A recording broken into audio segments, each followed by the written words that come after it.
Yes, I started recording. ओम अज्ञानतिमिरन्धस्य ज्ञानाञ्जनशलाकया चक्षुरुन्मीलितं येन तस्मै श्रीगुरवे नमः। वाञ्छाकल्पतरुभ्यश्च कृपा सिन्धुभ्येव च पतितानां पावनेभ्यो वैष्णवेभ्यो नमो नमः। जय श्री कृष्ण चैतन्य प्रभु नित्यानंद श्री अद्वैत गदाधर शिवासादि गौर भक्तवृंद। हरे कृष्णा कृष्ण कृष्ण हरे हरे, हरे Ram Ram Ram Hare Hare. So today we are going to discuss on the topic Ekadashi. Why should we fast on Ekadashi? हमें एकादशी का व्रत क्यों रखना चाहिए? तो हम पहले ये समझ ले कि व्हाट इज एकादशी। एकादशी क्या है? एकादशी को हरिवसारा भी बोलते हैं। हरिवसारा का मतलब होता है भगवान कृष्ण का दिन, लॉर्ड हरि का दिन, तो बोलते हैं हरिवसारा।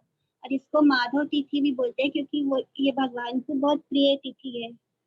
तो एकादशी कब कब आती है? ये मंथ में 2 बार आता है, एक महीने में 2 बार आता है। जैसे पूर्णिमा से अमावस्या तक में जो 15 दिन होते हैं, उसमें जो 11वां दिन होता है वो एकादशी होता है। फिर अमावस्या पूर्णिमा होता है, तो उसमें भी जो अमावस्या लेके जो पूर्णिमा तक का दिन होता है, उसमें भी जो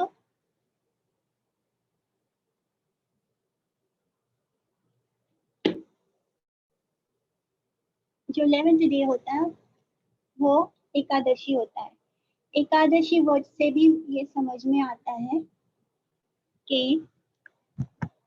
एका मतलब 1 एंड दशी मतलब 10, तो एकादशी का मतलब हुआ 11, 10 plus 1 11, 11th day of the from Purnima to Amavasya. जैसे दैट इज जो पूर्णिमा से लेके चांद जब अमावस तक जाता है तो 11वां दिन, एंड अमावस से लेके पूर्णिमा तक 11वां दिन वो होता है एकादशी।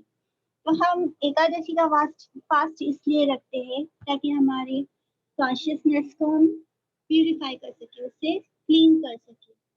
जैसे हमारे अंतकरण को की शुद्धि के लिए हम एकादशी का फास्ट रखते हैं, जिससे मन जब आत्मा जब शुद्ध होता है तब वो कृष्ण को ज्यादा अच्छी तरह से समझ उनके प्रेम को महसूस भी कर पाता है और अच्छे से भक्ति कर पाता है, कृष्ण को ज्यादा अपने पास महसूस कर पाता है। तो एक साल में टोटल 24 एकादशी होती है, और जब लीप ईयर होता है तो 2 एकादशी और होती है, तो टोटल 26 एकादशी होती है जब लीप ईयर होता है। एंड नॉर्मली एक साल में 12 महीने में 24 एकादशी होती है। तो एक्सटर्नली जब हम उपवास रखते हैं तब हम ग्रेन्स और बीन्स से फास्ट करते हैं एकादशी पर, जिससे कि हमारे 5 कर्म इंद्रिया, 5 ज्ञान इंद्रिया और एक मन, टोटल हमारी जो 11 सेंसेस है उनको हम भगवान के पास ले जा सके, उनको भगवान में हमारा मन लग जाए, कृष्ण में हमारा मन अच्छे से लग जाए। इसके लिए हम उन सेंसेस को उस दिन आराम देते हैं ताकि हम इधर उधर की चीजों के बारे में ना सोचें। तो इसका प्रोसेस ही यही है कि हम अपने कॉन्शियसनेस को, हमारे अंतकरण को, हमारे मन को पूरी तरह कृष्ण के चरणों में अर्पित कर दें। हमारे सेंसेस भी 11 होते हैं और एकादशी का नंबर भी 11 ही है। तो यही इसका मतलब ही यही है कि हम हमारे 11 सेंसेस को भगवान की सेवा में लगा दें, पूरी तरह भगवान की जब तब सब कुछ चैंटिंग वगैरह सब करके हम पूरा मन हमारा एब्स कर ले, भागवतम ये सब पढ़कर, ये सारे स्क्रिप्चर रीड करके हम अपने मन को पूरी तरह भगवान की सेवा में लगा दे। तो ये होता है एकादशी के दिन हम करते हैं। लेकिन न्यू जनरेशन वो इसको नहीं मानते कि हम क्यों व्रत उपवास रखने की क्या जरूरत है, जब भगवान खुश हो जाते हैं हमारे भूखे रहने से। तो ये हम भगवान को खुश करने के लिए जरूर करते हैं, लेकिन भगवान हमारे भूखे रहने से नहीं खुश होते, वो हमारी भक्ति देखकर खुश होते हैं, हमारा प्रेम देखकर खुश होते हैं। तो हम अपने आप को रोजमर्रा की चीजों से दूर रखते हैं। खाना बनाने में हमारा समय खर्च होता है, या दुनियादारी में या बेकार की चीजों में जो हम हमारा माइंड को एब्जॉर्ब करके रखते हैं, उससे हटाकर उसे हम कृष्ण में लगा देते हैं। हमारा सारा समय हम कृष्ण को दे देते हैं, तो इससे कृष्ण खुश होते हैं। फिर भी आज हम इसको साइंटिफिक तरीके से समझने की कोशिश करेंगे कि हमें एकादशी व्रत क्यों रखना चाहिए। तो एक स्टडी हुई है डीएनए के ऊपर। डीएनए जो हमारे डीएनए होता है, डीऑक्सीराइबोन्यूक्लिक एसिड बोलते हैं, जिसको फुल फॉर्म है। तो डीएनए का ऊपर जो रिसर्च किया साइंटिस्ट ने, तो उसमें उन्हें ये फाइंड हुआ कि उसमें एक जंक डीएनए है, जो कि बिना किसी काम के, बिना किसी उपयोगिता के, जो इंफॉर्मेशन डीएनए के अंदर हमारे जीन्स को लेकर जो भी इंफॉर्मेशन होते हैं वो डीएनए के अंदर होता है। एक स्पिरल शेप लैडर होता है, जो हमने स्कूल में पढ़ा था कि डीएनए का कैसे स्ट्रक्चर होता है। तो उसके दोनों साइड में एक जंक डीएनए होता है। तो वो जंक डीएनए में कोई इंफॉर्मेशन नहीं है। तो साइंटिस्ट लोगों ने सोचा कि ये लोग भगवान भगवान कहते हैं, अगर भगवान होता तो ऐसी गलती क्यों करता, एक ऐसा डीएनए क्यों बनाता जो बिना किसी काम के, जिसके अंदर कोई इंफॉर्मेशन ही नहीं है। तो उन्होंने कहा कि नहीं, देयर इज नो गॉड। तो scientist said there is no God, लेकिन उसके बाद और रिसर्च होने के बाद ये पता चला कि जो जंक डीएनए है वो डीएनए को दोनों साइड से कवर करके रखता है। जैसे सू का लेस होता है, फीता होता है, जूते में जो फीता होता है उसके दोनों कोने में एक प्लास्टिक का एक कवर होता है, जिससे कि वो लेस खुल के खराब ना हो जाए। ठीक उसी तरह ये जो जंक डीएनए होता है वो दोनों एंड से डीएनए को कवर करके रखता है, जिससे वो इंफॉर्मेशन डीएनए का इंटैक्ट उसके अंदर रहता है। तो भगवान से कभी गलती नहीं होती। उन्होंने जो किया है सब बहुत अच्छे से सोच समझ कर किया है। तो इसी तरह डीएनए का जो सेल है वो डुप्लीकेट होता रहता है, मतलब वो अपने आप डुप्लीकेट होता है, अपने आप एक एक नया बनता जाता है। तो इसी तरह जब भी नया सेल डीएनए का बनता है, तब वो जो जंक डीएनए होता है वो भी नीचे से टूटता जाता है, स्प्लिट होता जाता है, थोड़ा थोड़ा निकलता चला जाता है, जिसके कारण जितना उस डीएनए का जो इंफॉर्मेशन डीएनए के साथ स्टोर होता है वो भी लूज होता जाता है। और जितनी जल्दी जल्दी सेल डुप्लीकेट होने लगते हैं, उतनी जल्दी जल्दी वो जो जंक डीएनए है वो भी श्रेड होता जाता है, वो झड़ता चला जाता है। तो रिसर्च से ये पता चला कि जितनी ज्यादा ये जंक डीएनए, जिसको साइंटिस्ट बोल रहे थे कि ये भगवान की गलती है और इसमें कोई इंफॉर्मेशन नहीं है, तो उससे और रिसर्च करने के बाद ये पता चला कि जो जंक डीएनए है, जब वो श्रेड होता है, जब वो झड़ता जाता है, तो ह्यूमन लाइफ कम होती जाती है। जितना मात्रा में वो ज्यादा बड़े टुकड़ों में झड़ता है, तो ह्यूमन लाइफ उतनी ज्यादा जल्दी खत्म होती है। तो एक लाइफ में हमारे 40 से लेकर 80 बार डीएनए डुप्लीकेट होते हैं, बनते जाते हैं, अपने आप को वापस बनाते जाते हैं। तो ऐसे करके हमारी एक लाइफ में ये कम से कम 40 से 80 बार डुप्लीकेट होते हैं। इतनी ही बार वो जो जंक डीएनए होता है वो भी झड़ता चला जाता है। और जितनी जल्दी ये जो जंक डीएनए है ये झड़ता है, उतनी जल्दी हमारी लाइफ भी कम होने लगती है। तब उन्होंने ये साइंटिस्ट ने ये डिस्कवर किया कि इसको हमें रिड्यूस करना होगा। ये जो जंक डीएनए है जो हमारा झड़ रहा है, जिसके कारण हमारी लाइफ कम हो रही है, इसको हमें रिड्यूस करना होगा। तो ये इसके ऊपर, इसको जो जंक डीएनए है इसको बोलते हैं टेलोमर बोला जाता है साइंटिफिक लैंग्वेज में। तो जैसे इसको हम कैसे कम करना बंद कर सकते हैं, तो पता चला कि जितना ज्यादा हम कैलोरीज लेते हैं उतना ज्यादा ये जंक डीएनए झड़ता है, जिससे हमारी लाइफ कम होती है। और जितना हम कम लेंगे कैलोरीज, तो उससे ये प्रोटेक्ट होता रहेगा और कम रहेगा। और फर्दर रिसर्च करने के बाद साइंटिस्ट लोगों को ये पता चला कि जो लोग नॉन वेज खाते हैं, जो इंटॉक्सिकेशन लेते हैं, जो कि हमारे सिंपल लाइफ के 4 स्तंभ हैं जो हमने पढ़ा था पिछली बार भी। रिलेशनशिप रखते हैं, ना इंटॉक्सिकेशन लेते हैं, ज्यादातर नॉन वेज खाना खाते हैं। ऐसे लोगों का जंक डीएनए बहुत जल्दी जल्दी झड़ जाता है, जिसके कारण उनकी लाइफ बहुत कम रह जाती है और वो ज्यादा बीमार भी होते हैं और जल्दी बूढ़े भी हो जाते हैं। तो इससे ये पता चला कि जो हम हमारे स्पिरिचुअल लैंग्वेज में जिसको हम सात्विक डाइट बोलते हैं, तो साइंटिस्ट भी वही डिस्कवर करके पहुंचे कि जो लोग वेजिटेरियन खाना खाते हैं और इंटॉक्सिकेशन नहीं लेते हैं, कोई किसी भी तरह का नशा पान नहीं करते हैं और बहुत साफ सुथरे सेलिब्रेसी मेंटेन करते हैं, बहुत साफ सुथरा जीवन जीते हैं, उनका जो जंक डीएनए है वो बहुत जल्दी नहीं झड़ता, जिससे उनकी लाइफ भी लॉन्ग होती है और वो ज्यादा समय तक यंग और हेल्दी रहते हैं। तो ये साइंटिस्ट इससे डिस्कवर करते हुए उन्होंने ये भी पता किया कि ऐसा कैसे, मतलब जो नॉर्मली जो लोग हैं जो नॉन वेज खाते हैं उनको 1 महीने तक फास्ट करते हैं तो उनका बॉडी अच्छे से मेंटेन रहता है, जो भी इंटॉक्सिकेशन होते हैं वो बॉडी से निकल जाते हैं। अगर वो और जो नॉर्मल जो वेजिटेरियन डाइट पर रहते हैं ऐसे लोगों को 2 हफ्ते में, दैट इज आफ्टर 14 डेज, उनको एक फास्ट करना चाहिए। हर 2 हफ्ते के बाद एक फास्ट करना चाहिए। तो जैसे कि हम अपने एकादशी में भी देखते हैं कि ये फास्ट हर 15 दिन में एक बार ही आता है।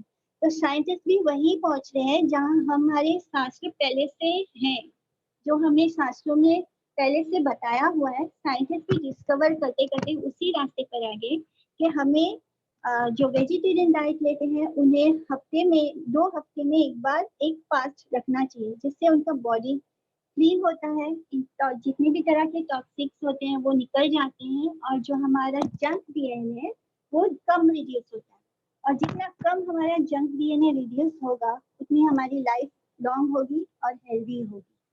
तो ठीक इसी तरह हमारे साथ पहले से ही जो हमें करने को कह रहे थे वो साइंटिस्ट ने भी डिस्कवर किया और फर्दर डिस्कवर किया उन्होंने कि ऐसा फास्ट उन्हें 8 साल से लेके 80 साल के लोगों तक को ये फास्ट करना चाहिए हेल्दी रहने के लिए, जिससे कि उनकी लाइफ लॉन्ग हो सके। एंड सेम यही चीज हमारे शास्त्रों में भी लिखा हुआ है।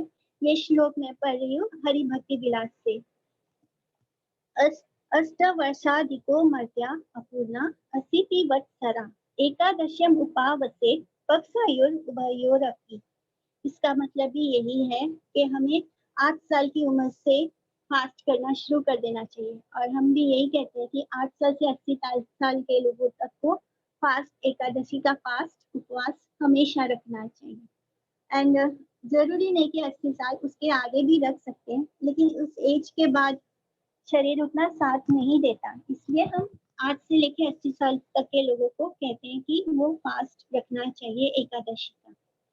और ये भी लिखा गया है शास्त्रों में कि ये फास्ट कोई भी रख सकता है, क्योंकि काफी लोग ये कहते हैं कि वीमेन्स को नहीं रखना चाहिए या फिर सिर्फ ये एकादशी का उपवास सिर्फ ब्रह्मचारी एंड सन्यासी लोगों के लिए। तो लेकिन शास्त्र ऐसा नहीं कहते हैं, कहते हैं कि आप किसी भी कास्ट के हो सकते हैं, आप किसी भी जेंडर के हो सकते हैं, किसी भी क्लास में हो, मैरिड हो, अनमैरिड हो, अगर आपकी एज 8 से लेके 80 साल तक है या उससे ऊपर भी अगर आपके अंदर इच्छा शक्ति है तो आपको एकादशी का उपवास जरूर रखना चाहिए। इवन आयुर्वेद में पतंजलि सूत्र में भी ये कहा गया है कि जो लोग नॉन वेज खाते हैं उनको 1 साल में पूरे 1 महीने तक का फास्ट रखना चाहिए और हर रोज सनसेट को वो फास्ट होना चाहिए, यानी टोटल उनको 1 महीने तक कंटिन्यूसली फास्ट रखना होगा, ऐसा पतंजलि सूत्र भी कहता है आयुर्वेद में। एंड हम ये देखते हैं नॉर्मली क्रिश्चियनिटी और मुस्लिम में भी वो ज्यादा जो नॉन वेज खाने वाले धर्म है, जो रिलीजियस फेथ है, वो 1 महीने का उपवास जरूर रखते हैं। तो ये कितना ज्यादा साइंटिफिकली प्रूव होता है, हमारे शास्त्रों में पहले से ये सब मेंशन है।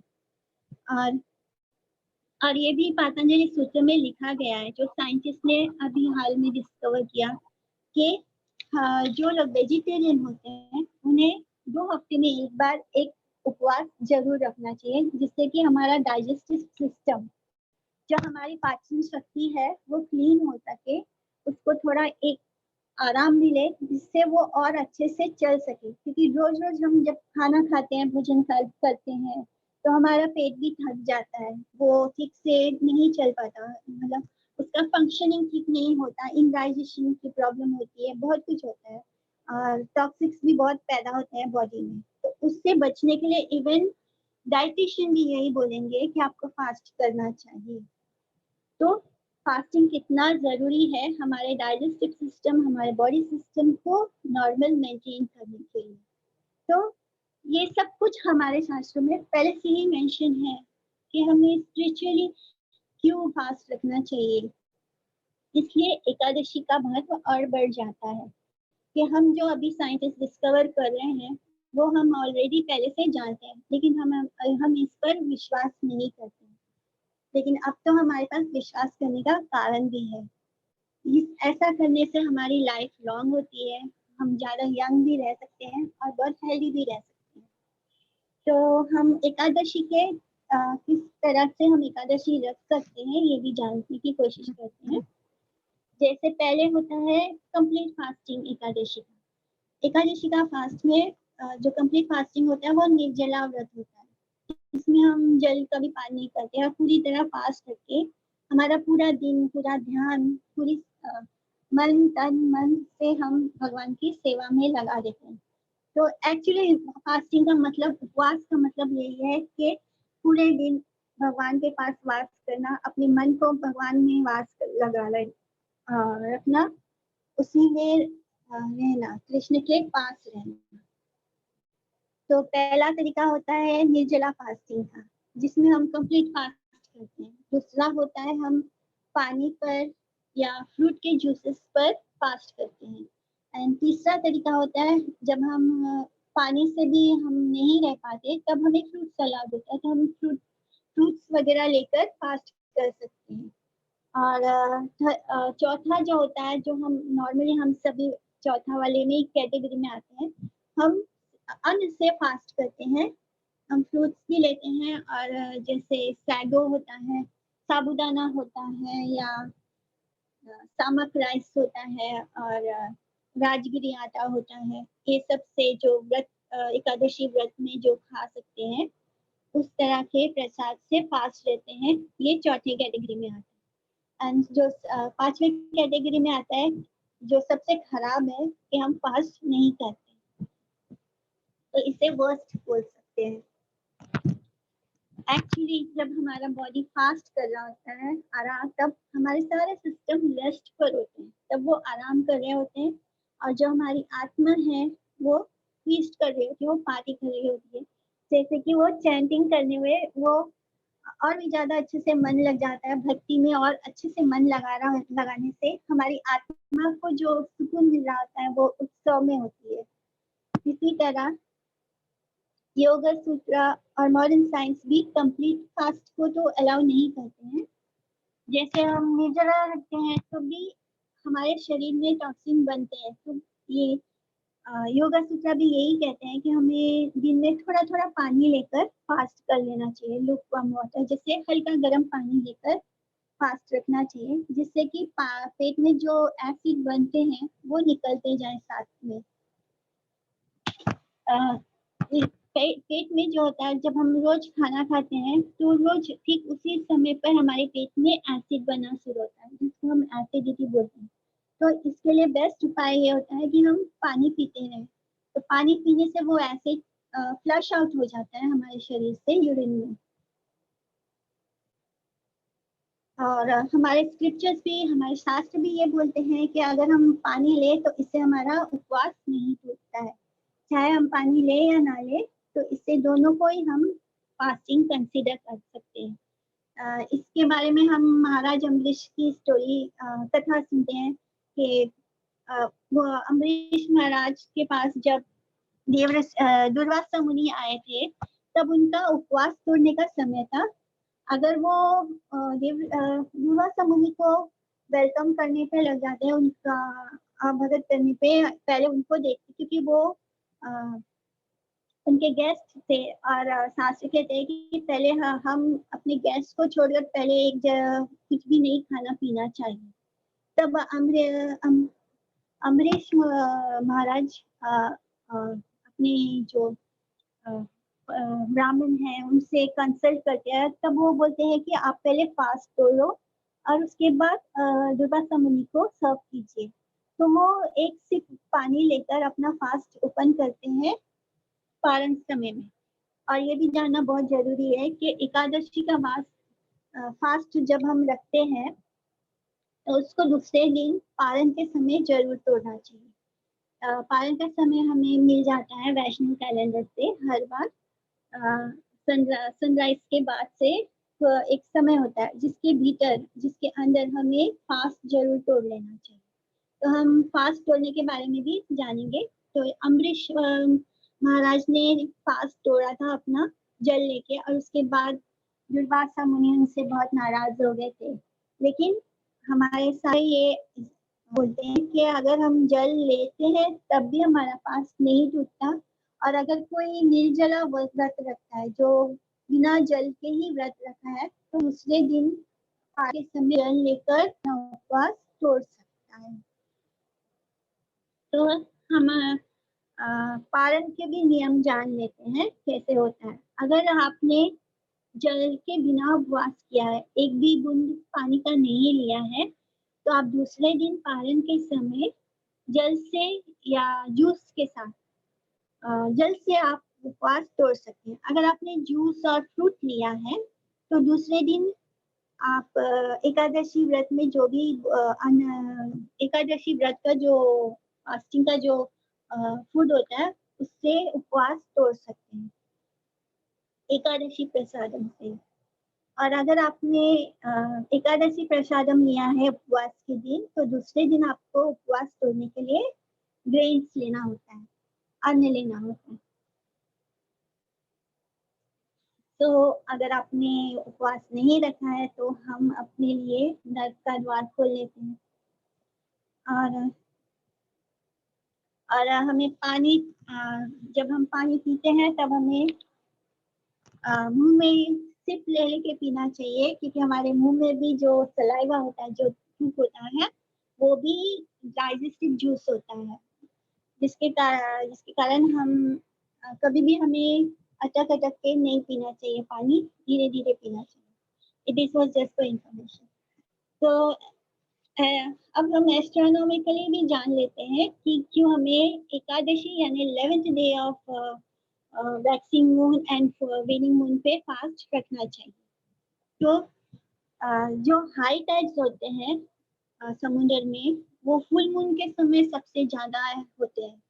यानी जब फुल मून होता है जिस दिन, उस दिन तो मतलब हाई टाइड इतना तेज होता है कि वो मून जो होता है वो अपनी तरफ खींचता है समुद्र के पानी को। तो इसी तरह हमारा जो बॉडी है वो 75% वाटर है। हमारे पूरे शरीर में 75% पानी है। और हमें मतलब नॉर्मली हम कोई पागल हो तो हम उसको कहते हैं लूनाटिक। लूना मतलब होता है मून। तो मून, जब फुल मून होता है, वो फुल मून के दिन हमारा दिमाग कभी भी स्टेबल नहीं होता है। तो उस दिन हमारे बॉडी में जो पानी का लेवल बहुत ज्यादा होने से मून अपनी तरफ हमारा अट्रैक्ट करता है, खींचता है, जिससे हमारा मन की जो स्थिति होती है वो अबनॉर्मल हो सकती है, वो बिल्कुल भी नॉर्मल नहीं रहती है। तो हम एकादशी के दिन फास्ट रखते हैं, यानी फुल मून या के 4 दिन पहले जब हम उपवास रखते हैं, तो जो भी चीज हम खाते हैं पीते हैं उसका असर हमारे दिमाग पर 4 दिन के बाद होता है। तो जब हम 4 दिन 11वें दिन पर जब हम उपवास रखते हैं, बहुत शुद्ध होकर हम पानी नहीं पीते, हम फल, हमें इस बारे में एक बात और जानना जरूरी है। जब हम फल खाते हैं या पानी पीते हैं तो वो बहुत तुरंत हमारे शरीर से फ्लश आउट होके निकल जाता है यूरिन। लेकिन जब हम अन्न ग्रहण करते हैं, अनाज लेते हैं, चावल, रोटी, दाल, ये सब तरह का पल्सेस लेते हैं। तो ये सब चीज़ों के अंदर जब हम पकाते हैं तब भी हम देखते हैं कि इनको पकने में बहुत टाइम लेता है और ये बहुत ज़्यादा पानी स्टोर करता है अपने अंदर। तो धीरे-धीरे पकने के कारण जब वो पक जाता है तब उसके अंदर ज़्यादा लेवल में पानी स्टोर हो जाता है। तो वो वो तुरंत हमारे शरीर से पानी वो निकलता नहीं है। बहुत ज़्यादा चावल पकाते समय भी हमें बहुत ज़्यादा पानी की ज़रूरत पड़ती है। तो ये जो अनाज होते हैं हमारे पेट में, ये काफ़ी देर तक पानी को रिटेन करके रखते हैं, यानी वो शरीर में रह जाता है, वो निकल नहीं जाता। जिस तरह फ्रूट्स या हम फ्रूट्स और जो हम एकादशी का प्रसादम लेते हैं, वो सब चीज़ें कहीं न कहीं फ्रूट्स वगैरह से ही बनी हुई होती है, तो उसमें पानी नहीं रुकता। और जब हम पानी भी पीते हैं तो वो सब तुरंत हमारे शरीर से निकल जाता है, वो शरीर में नहीं रहता। लेकिन जब हम अनाज ग्रहण करते हैं तो अनाज के अंदर पानी काफ़ी देर तक रिटेन होता है, वो तुरंत के तुरंत हमारे शरीर से फ्लश आउट नहीं होता है। तो इसीलिए जब हम 11वें दिन एकादशी के उपवास रखते हैं, तो उस जो भी चीज़ हम खाते-पीते हैं उसका असर 4 दिन के बाद हमारे ब्रेन पर पड़ता है। तो ठीक इसी तरह मतलब सास ने इसको कितने अच्छी तरह से समझा है कि वो उपवास हमें एकादशी पे करना है, लेकिन इस एकादशी का उपवास में जो हम करते हैं उसका असर हमें 4 दिन बाद फल मिलता है।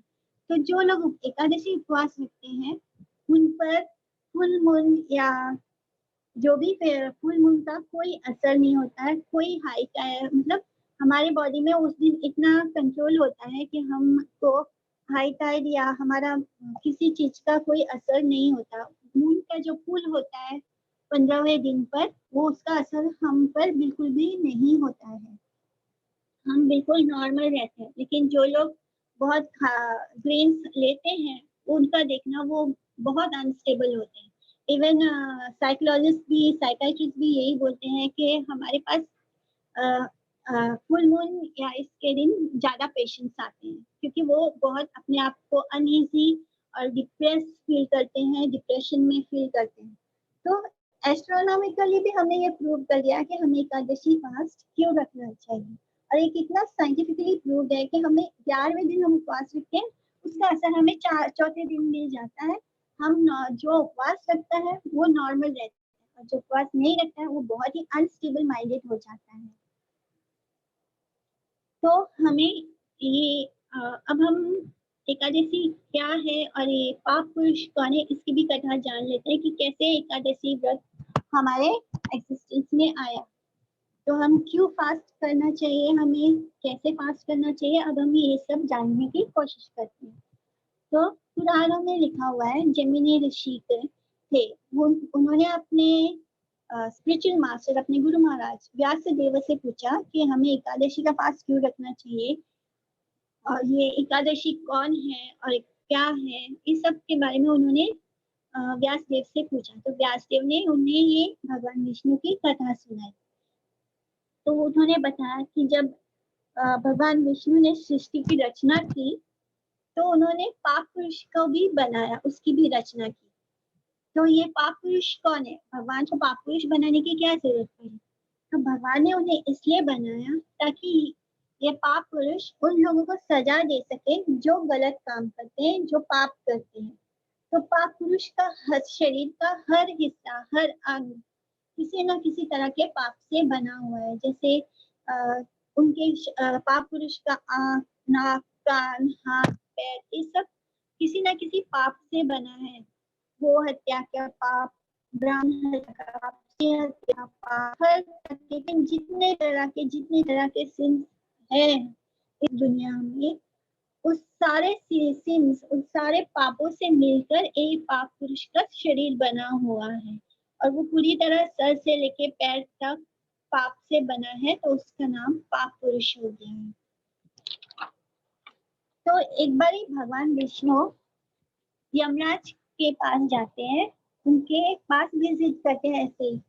तो वो यमराज को भी हम 12 महाजनों में एक मानते हैं, वो भी बड़े भक्त हैं भगवान विष्णु के। तो एक बारी भगवान विष्णु जाते हैं उनके पास और वो वहां जाते हैं तो उनको आसपास बहुत जोर जोर से रोने की आवाज सुनाई देती है। चीख पुकार ऐसे करूं, मतलब इतनी बुरी तरह वो उनका हृदय समझ में नहीं आता, उन्हें इतनी तकलीफ से पुकार सुन रहे हैं वो कि उनको अच्छा नहीं लगता है। वो पूछते हैं यमराज को, ये इतनी रोने की आवाजें क्यों आ रही है, इतनी चीख पुकार क्यों हो रही है?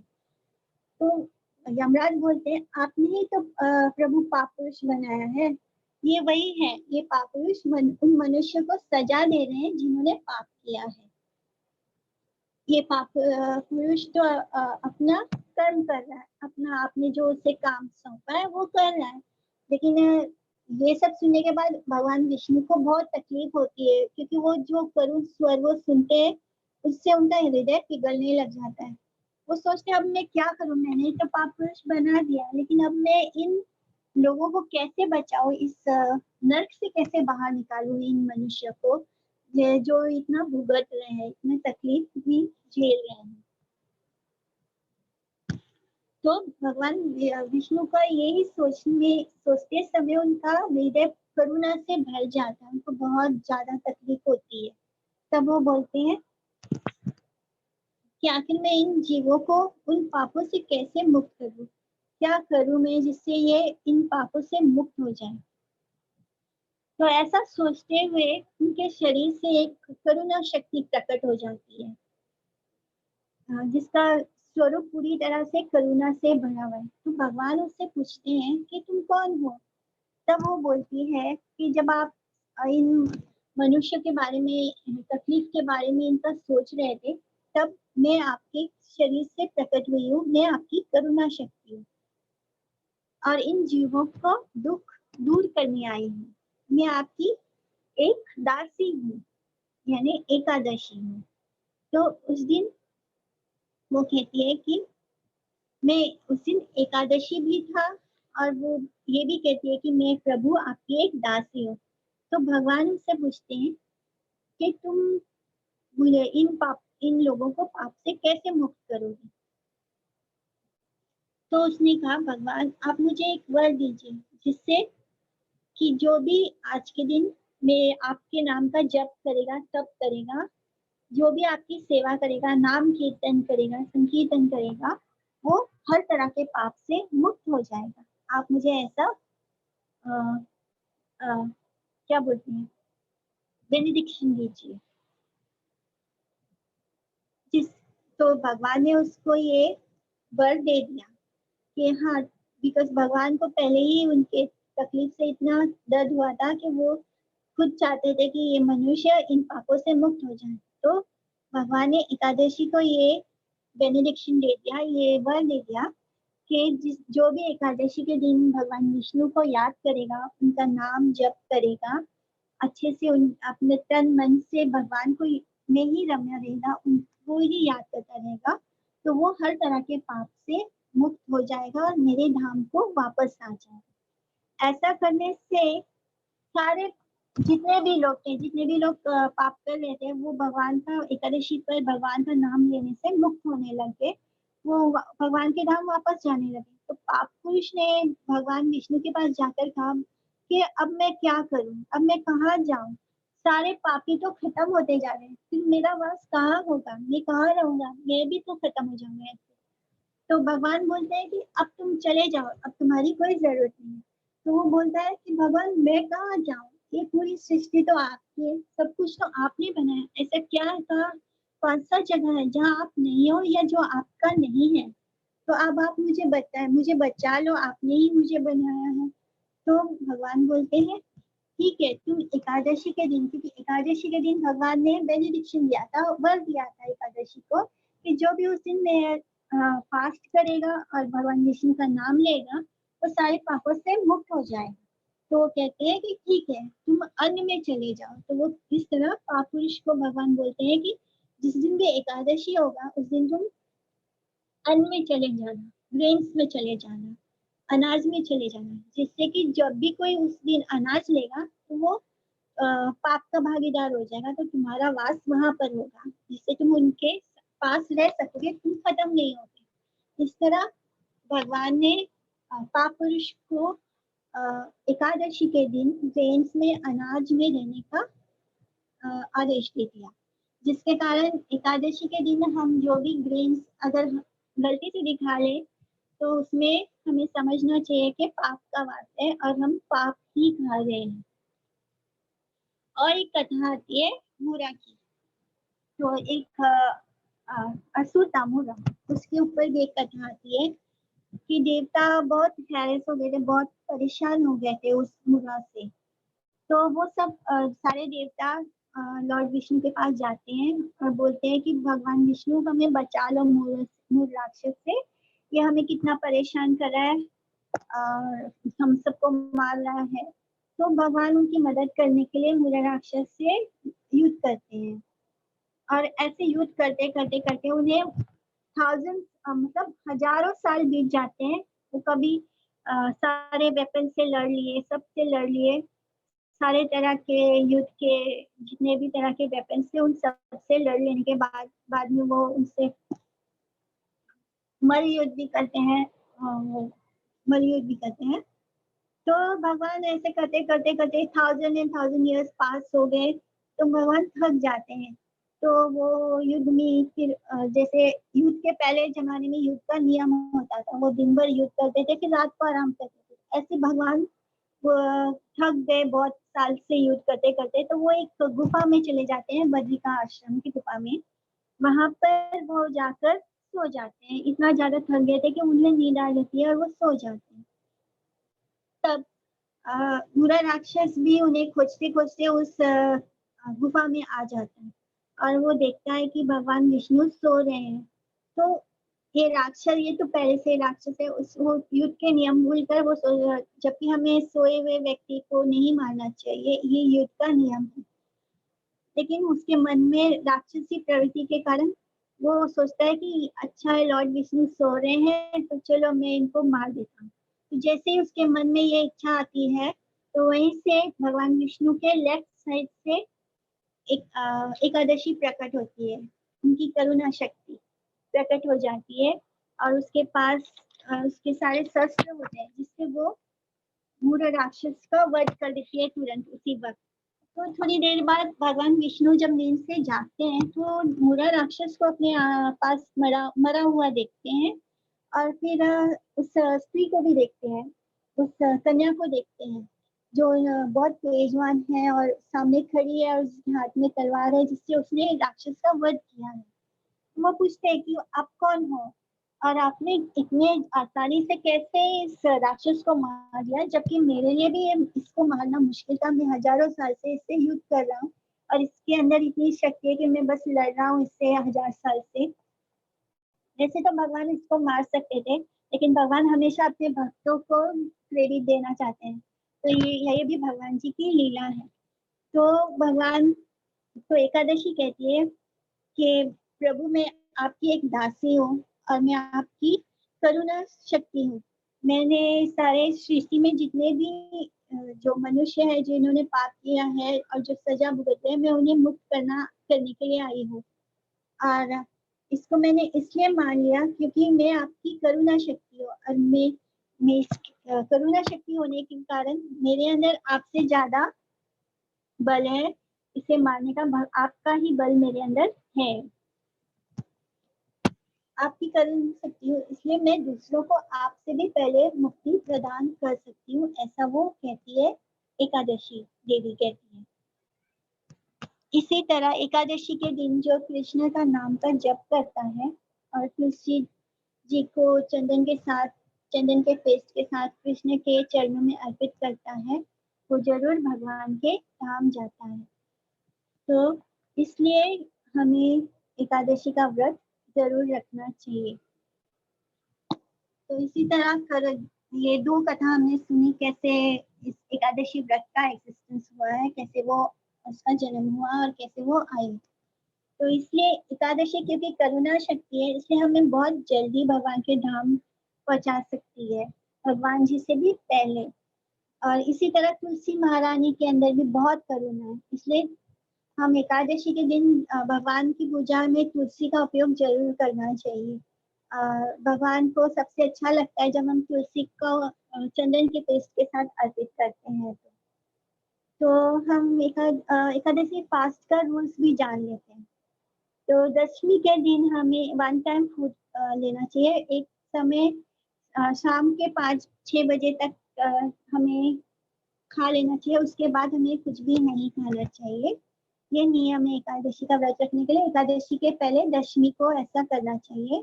फिर एकादशी के दिन हमें बिल्कुल भी कोई ग्रेन्स नहीं लेना है, कोई अनाज नहीं लेना है। और फिर हमने पहले भी मैंने बताया है कि कैसे हम 4 तरीके से फास्ट कर सकते हैं एकादशी का। और फिर एकादशी के दिन हमें वैष्णवों की सेवा करनी चाहिए, भगवान की सेवा करनी चाहिए, तुलसी जी से सेवा करनी चाहिए, तुलसी महारानी की सेवा करनी चाहिए, होली प्लेसेस या धाम को विजिट करना चाहिए, कीर्तन करना चाहिए, चैंटिंग बढ़ा देनी चाहिए।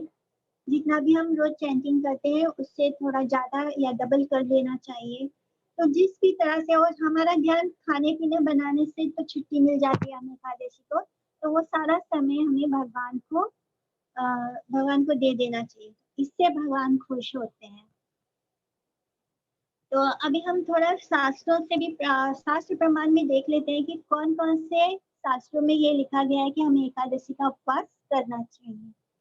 तो हरि भक्ति विलास है। शास्त्र से हमें क्यों ज्ञान लेना चाहिए? कि शास्त्र हमारी माता है।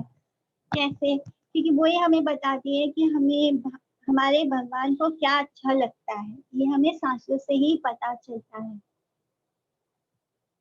भगवान हमें, जैसे हम आजकल ये देखते हैं ना, लोग हर रोज कोई ना कोई उपवास रखते हैं। कोई सोमवार का रखता है, कोई मंगलवार का रखता है, कोई बुधवार का रखता है, गुरुवार का रखता है। चाहे हम कोई भी उपवास रख सके, लेकिन इनका कोई शास्त्र प्रमाण नहीं है। किसी भी शास्त्र में ये नहीं लिखा है कि हमें सोमवार को, मंगलवार को या बुधवार को, गुरुवार को उपवास रखना चाहिए। किसी देवी देवता के उपवास के लिए कोई भी बात ऐसे किसी भी शास्त्र में नहीं लिखी गई। ये बस एक ट्रेडिशन की तरह लोगों ने देखा कि ये इस देवी देवता का उपवास रखने से चलो मुझे ये फायदा हो रहा है, तो उसका देखा देखी करके हमने हर दिन किसी ना किसी देवी देवता का उपवास रख लिया, अपने मन से कर लिया। इसका कोई शास्त्र प्रमाण नहीं है। अगर हम इन सब उपवास को ना भी रखे तो हमारा बिल्कुल कोई नुकसान नहीं होने वाला है। लेकिन अगर हम एकादशी व्रत नहीं रखे तो हमारा नुकसान होगा, एंड जरूर होगा। और इसको हमने साइंटिफिकली भी अच्छे से समझ लिया है कि क्यों रखना चाहिए एकादशी का उपवास। तो हम शास्त्र प्रमाण भी देख लेते हैं कि कौन कौन से शास्त्र में ये लिखा हुआ है। जैसे हरि भक्ति विलास में लिखा है श्रील सनातन गोस्वामी ने कि हमें एकादशी के दिन कोई अनाज का ग्रहण नहीं करना चाहिए और पूरा तन मन से भगवान की भक्ति करनी चाहिए। सेम यही चीज मत्स्य पुराण, अग्नि पुराण और विष्णु स्मृति में भी लिखा है वेद व्यास जी ने। और सॉरी, तो इन सब में पुराणों में यही लिखा है कि हमें एकादशी के दिन भगवान विष्णु के बारे में हरि वसारा जैसे बोलते, भगवान विष्णु का दिन है, तो हमें भगवान विष्णु को ही पूरी तरह अर्पित कर देना चाहिए। अपने शरीर को ध्यान देने से ज्यादा हमारी आत्मा के सुख के बारे में सोचना चाहिए। जब हम भगवान के बारे में सोचते हैं तब हमारी आत्मा को सुख प्राप्त होता है।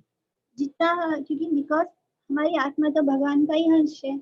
जब हम भगवान के बारे में सोचेंगे तो उसको सबसे ज्यादा खुशी तो हमारे इंटरनल, हमारे सोल को ही मिलती है।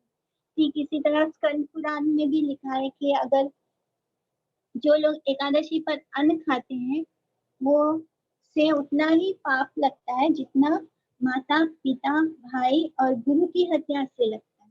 मतलब ये कितना भयानक पाप है एकादशी पे, कि कितना ज्यादा नुकसान होता है। फिर विष्णु धर्मोत्तर पुराण में लिखा है कि जो एकादशी को अन्न खाएगा वो मांस खाने के समान है। जो पाप करता है वो अकेला नरक जाता है, पर जो एकादशी पर अन्न खाता है वो अपने पूरे वंश को नरक में भेज देता है। इतना ज्यादा नुकसान होता है हमारा एकादशी पे व्रत नहीं करने से। पद्म पुराण में भी शिव जी पार्वती जी को बोलते हैं कि एकादशी व्रत को करना हमारा धर्म है। यानी सारे देवी देवता तक एकादशी को व्रत करते हैं। और विष्णु पुराण में भी लिखा है कि मनुष्य का धर्म है एकादशी का व्रत करना। भविष्य पुराण में भी लिखा है। माने सब में लिखा, यही मेन थिंग है कि हमें अन्न नहीं खाना है, हमें ग्रेन्स नहीं खाना है, ग्रेन से उपवास करना है। और ग्रेन खाने का मतलब ही ये है कि हम पाप खा रहे हैं, क्योंकि उस दिन ग्रेन्स में ही पाप पुरुष का समावेश होता है। इवन ब्रह्म और एक एकादशी की कथा है, निर्जला एकादशी की, जिसमें भीम भीम के बारे में आता है। इसको पांडव निर्जला एकादशी भी बोलते हैं। इस दिन अगर कोई व्यक्ति से गलती से कोई उपवास टूट जाता है एकादशी का पूरे साल भर में, तो वो निर्जला एकादशी को उसको ये व्रत निर्जल होके जरूर रखना चाहिए, जिससे उसको बाकी के सारे एकादशी व्रत का फल प्राप्त हो जाता है। और एक राजा रुक्मांगदा नाम है, उनका भी एक कथा आता है। उन्होंने अपने राज्य में एक वाटिका बनाई थी, जिसमें बहुत सुंदर, मतलब बहुत अच्छे फ्रेग्रेंट वाले फ्लावर्स का पूरी बगीचा बनवाया था, जिसमें बहुत खुशबूदार फूल आते हैं। तो वो फूलों की खुशबू ऐसी थी कि वो सीधा आसमान को चीर के स्वर्ग लोक तक पहुंच रही थी, मतलब इतना सुंदर फूल का खुशबू था। तो लेकिन उस बगीचे में जब भी उनका बगीचे में फूल खिलता तो कोई ना कोई उस फूल को चुरा कर ले जाता। ऐसे बहुत दिनों तक होता रहा, बहुत दिनों तक होता रहा। तो एक बार क्या हुआ कि एक अप्सरा ऊपर से आती है रात के समय, उसको वो फूल की खुशबू इतनी तेज होती है कि वो स्वर्ग लोक तक पहुंच। सब देवी देव और अप्सराओं को भी वो फूल चाहिए होता है, तो उनको भी इच्छा होती है, तो वो भी रात के समय वो आ जाती है उस फूल को तोड़ने के लिए। उसके साथ जो और भी लोग आते हैं वो सब चले जाते हैं, लेकिन उस अप्सरा का जो अ, अ, अ, उसकी जो साड़ी का कोना होता है वो बैगन के कांटों में, वहां पे एक बैगन का झाड़ भी होता है, उसके कांटों में उसका साड़ी का कोना अटक जाता है। तो बैगन को भी हम food in the mode of ignorance मानते हैं, मतलब वो तमोगुनी सब्जी है। इसको हम यहाँ तक कि किसी शास्त्र में ये भी लिखा है कि उसको जैसे मांस नहीं खाना चाहिए, वैसे बैगन भी नहीं खाना चाहिए, मतलब उसको उस कैटेगरी में रख दिया है। इतना ज्यादा बैगन के बारे में लिखा हुआ है, वो पूरी तरह से तमोगुनी होता है बैगन भी। तो उसमें उस अप्सरा का जो वो आंचल है वो अटक जाता है उसके कांटों में, जिसके कारण वो उसके उस पास जितना भी पुण्य होता है अप्सरा का वो नष्ट हो जाता है, वो और वो वापस स्वर्गलोक नहीं लौट पाती, तो उसकी तो पुण्य बचा ही नहीं है। तो वो रात भर रोते रहती है कि अब मेरा क्या होगा। उसके जो साथ जो बाकी के आते हैं, बाकी के जो अप्सरा आई होती है, वो सब चले जाते हैं वापस स्वर्ग, उसको छोड़ के अकेले, क्योंकि इसके पास तो अब वापस जाने की कोई शक्ति बचती ही नहीं है। तो वो रोते रहती है। तो सुबह जब दिन होता है, तो जब राजा उस बगीचे में आते हैं तो वो देखते हैं कि वो अप्सरा वहां पर रो रही है, तो उन्हें समझ में नहीं आता ये कौन है। और अप्सरा तो ये सोच सोच कर डर जाती है कि हमें कहाँ फंस गई, अब मेरा क्या होगा इस संसार में, बिकॉज मटेरियल वर्ल्ड को, इस संसार को बहुत अच्छा नहीं माना जाता है। तो वो बहुत घबरा जाती है। लेकिन जब राजा उसको देखते हैं तो उसको, उनके मन में बहुत दया होती है।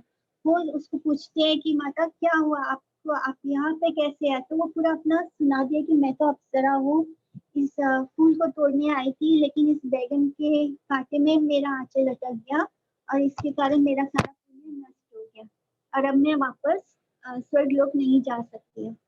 तो फिर वो पूछते हैं कि अब आप कैसे वापस जा सकते हो। तब वो बोलती है अगर आपके राज्य में किसी ने एकादशी का व्रत किया है, एक भी व्रत किया है, और वो मुझे अपना सारा फल दे दे एक दिन व्रत करने का, तो उस व्रत का फल इतना ज्यादा है कि मैं वापस स्वर्ग लोक जा सकती हूँ। मतलब मेरे हिस्से में अब कोई पुण्य नहीं है, लेकिन एक दिन का अगर किसी और ने भी एकादशी का व्रत किया है और वो फल मुझे दे दे, तो मैं वापस अपने स्वर्गलोक लौट सकती हूँ। तो राजा को भी पता नहीं होता है उस वक्त कि एकादशी व्रत क्या है, क्योंकि वहां पर कोई एकादशी नहीं रखता है। तो बहुत खोजबीन करने के बाद भी पता नहीं चलता कि क्या कौन है जिसने एकादशी, क्योंकि वहां तो कोई एकादशी रखता नहीं है। तो अप्सरा के अप्सरा जो है वो बताती है कि शायद उसको थोड़ा, क्योंकि बिकॉज वो अप्सरा है तो उसको दूसरों से थोड़ा ज्यादा उसका इंट्यूशन शक्ति होता है।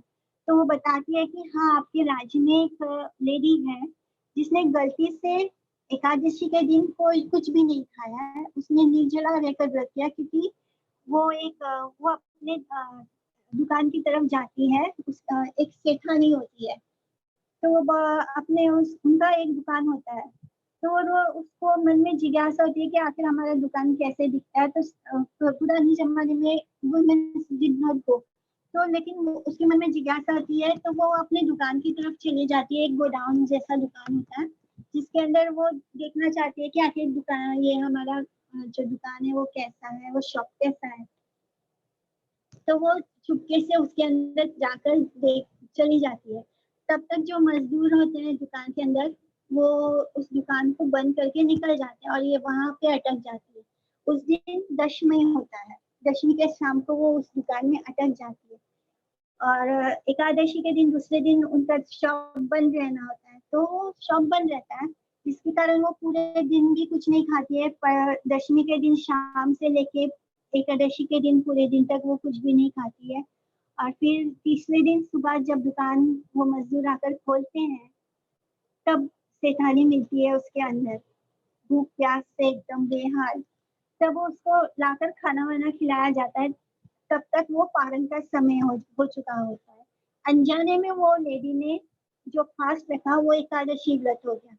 यानी एकादशी व्रत अनजाने में रखने पर भी उसके पास इतना पुण्य आ गया कि वो अप्सरा वापस स्वर्ग लोक लौट सकते हैं, इतना ज्यादा पुण्य उसके पास था। तो उस लेडी को ढूंढकर सारे सैनिक लेकर आते हैं राजा के पास बगीचे में, और फिर वो अप्सरा बोलती है कि आप संकल्प लेकर मुझे अपने एक दिन एकादशी व्रत का उपवास मुझे दे दो, फल, इसका फल जो होता है वो मुझे दे दो। और वो ऐसे ही करती है और तुरंत वो अप्सरा अपने स्वर्ग लोक वापस लौट जाती है।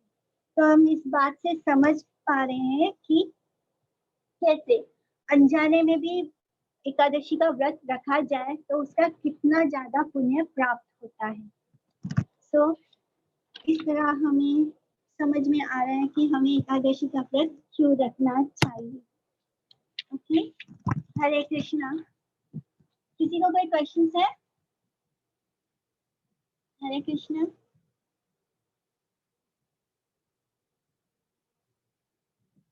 Okay, so let's end the class. Hare Krishna.